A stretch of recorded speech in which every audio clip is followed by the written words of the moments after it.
High বন্ধুরা, তোমরা কেমন আছো? আশা করি ভালো আছো। আজ কাটোয়া সুখদেব বাবা আশ্রমে এই মন্দিরে এসেছি।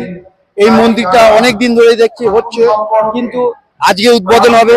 কত সুন্দর সাজিয়েছে মন্দিরটা, এবং প্রচুর রাত্রেবেলা লাইটের প্রচুর কাজ আছে, দেখার মতো। রাত্রেবেলা আরো ভালো লাগবে।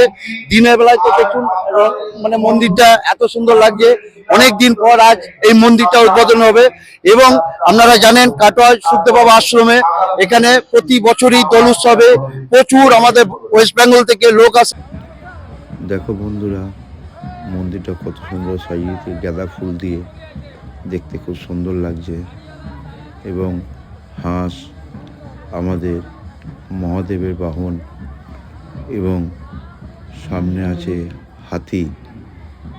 কত সুন্দর লাগছে এবং অপূর্ব লাগছে মন্দিরটা।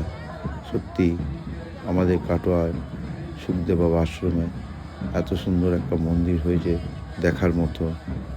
তাই বলবো আপনারা আসুন।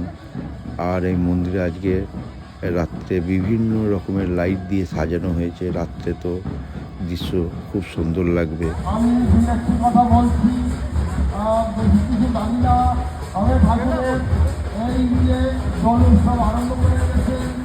প্রারম্ভে উনি বলছেন, ভক্ত আমার মাতার পিতা ভক্ত নন্দু, ভক্ত নাম লেগেছে বাঞ্ছা কল্প তরু, ভক্ত খাওয়াইলে খায়, না খাওয়াইলে উপবাসিতা। এই কথা উনি বলে দিতেন, এবং সেই ঠাকুরের ভক্তবৃন্দ ওরা